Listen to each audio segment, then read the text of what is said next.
Bora lá? Olá, pessoal. Vamos falar um pouquinho. Nosso próximo episódio do podcast. Estou trazendo aqui para vocês. Tem um videocast, né? Que também está passando lá no meu canal do YouTube. Mas é para a gente ir colocando 15 minutos. Vários pequenos videozinhos aí para compor a sua formação. Bom, primeira coisa. Se eu te dissesse que a maioria das escolas perde aluno, engajamento e qualidade, não na entrada e nem na saída, mas no meio do caminho. Hoje eu quero falar sobre um erro silencioso na gestão escolar, o abandono estratégico dos anos intermediários. Aquela fase que eu chamo do recheio do sanduíche. E é ali que muitas escolas começam a perder valor sem muitas vezes perceber. Qual é o erro mais comum, gente? As escolas, naturalmente, tá? Eu acho que isso é natural. Elas focam muito na entrada dos alunos, nas viradas de ciclo, né? Porque, obviamente, é onde a gente tem uma entrada maior de aluno. A gente tem muito mais aluno entrando, por exemplo, no primeiro ano do que um aluno entrando no quarto. A gente tem muito mais aluno entrando no sexto ano aí, do que entrando para um oitavo. E olha que a gente tem algumas entradas, mas eu digo assim, o volume maior, mais grosso aí, mais denso, normalmente, no mundo normal das escolas, é nessas viradas de ciclo. Então é normal que a gente faça um cuidado maior. Então, por exemplo, eu tenho alunos ali da educação infantil que vão para o primeiro. Poxa, vou fazer todo o encantamento naquela turma da educação infantil formadora para eles continuarem na minha escola, caso a minha escola ofereça primeiro ano. Ah, não, eu, por exemplo, tenho uma escola aí que vai ter também de quinto ano para o sexto. Faço lá todo um projeto de acolhimento do sexto ano, porque tem uma mudança de ciclo.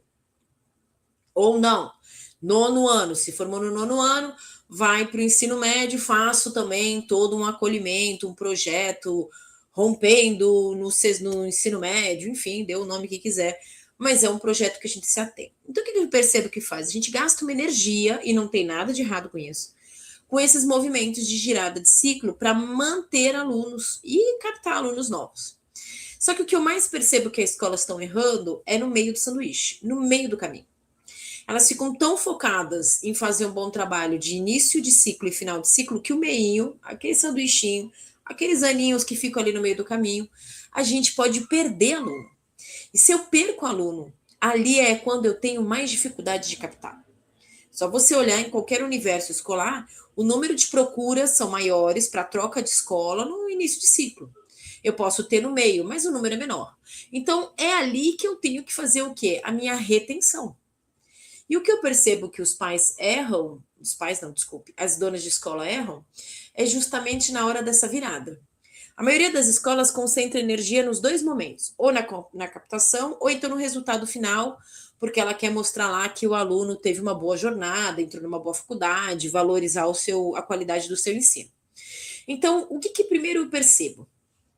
O que acontece com o aluno que está lá dentro? Não está em nenhum desses momentos, mas está lá dentro. Ele tem algumas expectativas, ele está passando por uma jornada. Só que o problema é se no meio da jornada ele encontra inconsistência. O que é inconsistência? Gente, eu já vi escolas em que parecia que eu tinha 3 escolas diferentes dentro de uma só. Eu percebia, por exemplo, que a educação infantil, lógico, gente, se a gente está falando de criança, é óbvio que a gente tem aí um desenvolvimento da criança e você vai trazendo ofertas de educação, de ensino, de processo, ensino-aprendizagem diferentes.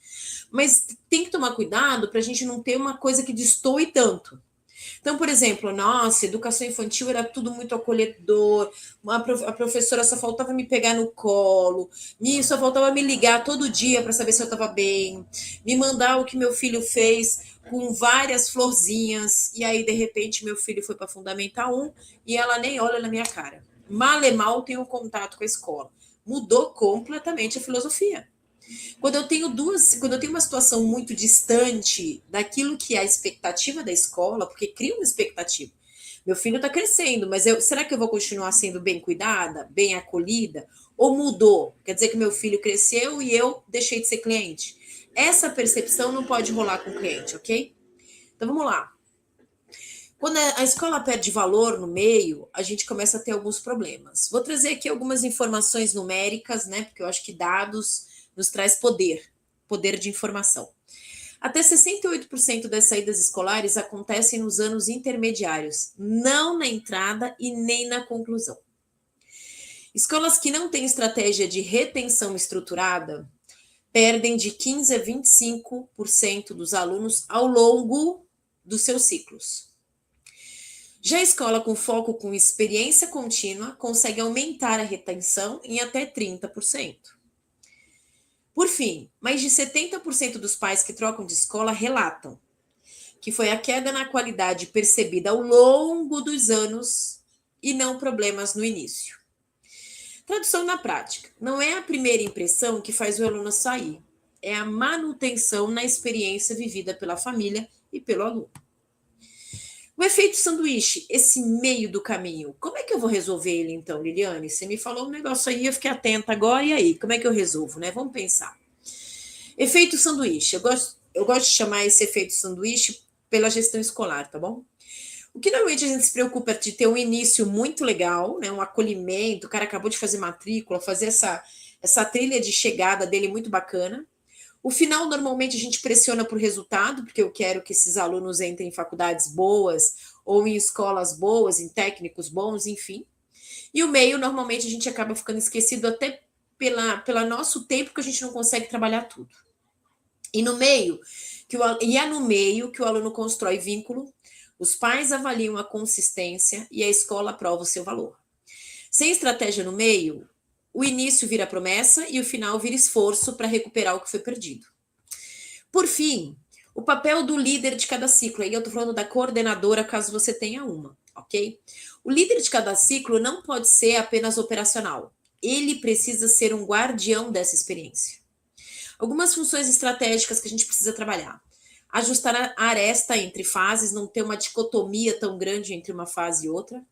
Garantir uma continuidade pedagógica e até mesmo da linguagem da escola.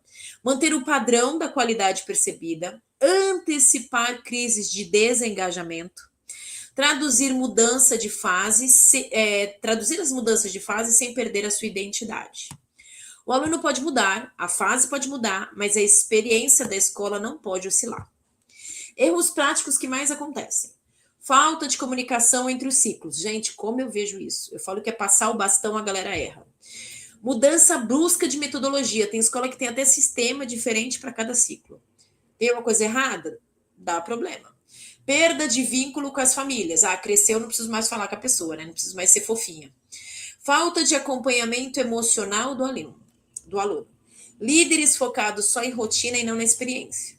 Normalmente você tem uma percepção da sua queda de valor, ok?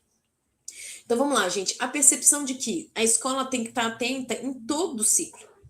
Nem só na entrada, nem só na saída. Quem é que vai te ajudar a ter a consistência nesse processo? Na forma com que a sua gestora ou a sua coordenadora de ciclo vai gerenciar essa experiência no decorrer dos ciclos, ok? Perfeito. Continuando.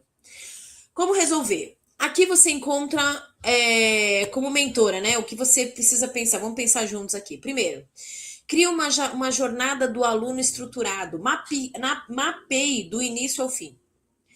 Uma coisa que eu gosto muito de trazer, gente, é projeto. Um projeto, de repente, que você possa oferecer na sua escola, que ele cresce com o aluno, tá? Eu vou dar um exemplo de um projeto pequeno, que eu vejo muita escola de educação infantil fazer, que eu acho muito legal. A gente chama de projeto canetinha. Então, o aluno entra, lógico que ele ainda é bebezinho, não tem ainda a consistência, né, a formação para pegar numa caneta, num lápis, mas ele faz o quê? Ele mexe com a massinha, ele está trabalhando as primeiras percepções. Depois vai trabalhar os processos de pinça, e aí ele vai começar a trabalhar com aqueles lápis grandes, de cera grande, grosso. Depois a gente vai diminuindo. E aí, conforme a criança vai crescendo, ela vai mudando de ciclo. Então, por exemplo, ela sai do projeto massinha, que é o primeiro ano lá, educação berçário, e vai indo para o projeto lápis de giz de cera, lápis, e por fim, vamos dizer, o final, ele trabalha com canetinha. O que eu fiz? Eu percorri, em cima de uma aprendizagem pedagógica, um projeto que ele percorre todo o ciclo da escola na educação infantil. Nada impede que eu faça a mesma coisa, só que trazendo ele para todo o processo da educação infantil até o ensino médio. Como eu posso fazer isso? Tem uma escola que eu trabalhei junto que eu achei bárbaro. Ele fez assim, ele começou a parte do infantil, ele falava das regiões do Brasil, ele falava da cidade de São Paulo, porque a escola ficava na cidade. Depois, então, ele trabalhava a cidade como sendo uma das linhas de raciocínio da escola. Depois, quando a criança ia para o fundamental, ele trabalhava os estados do Brasil. E quando ia para o ensino médio, ele trabalhava os países do mundo. Então, era uma forma de ir fazendo esse projeto crescendo junto com a criança. Bárbaro, isso é uma forma de trazer consistência. Tem a metas de retenção por ciclo, não só metas de matrícula, tá? E não só na virada de ciclo. Padroniza a experiência, não o formato. Cada fase muda, mas o valor da sua escola não. Reuniões entre líderes de ciclo, integração, evitar ruptura. Põe lá, professor de educação infantil conversando com a do ensino médio, para entender o que a gente pode ter em comum. Indicadores de percepção da família. Pesquise durante o processo, não só no final. Por fim, a autoridade. Escolas que crescem não são as que encantam na entrada, são as que sustentam valor no meio do caminho. Se você sente que sua escola está captando bem, mas perdendo aluno ao longo dos anos, talvez o problema não esteja na entrada, mas justamente na gestão desse recheio que eu falei para vocês, tá bom? E vamos lá.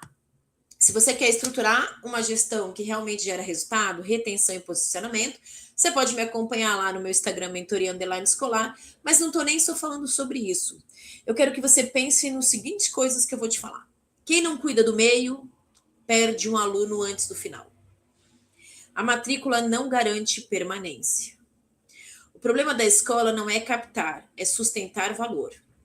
A saída do aluno começa antes da transferência, ok? Fiquem atentos a esses times, a esses processos, que eu acho que ele faz sentido para a gente trabalhar aí uma retenção a longo prazo dentro da sua escola, que é o que faz efetivamente a sua escola crescer e se manter saudável e sustentável. Te espero no próximo episódio. Um beijo, fui!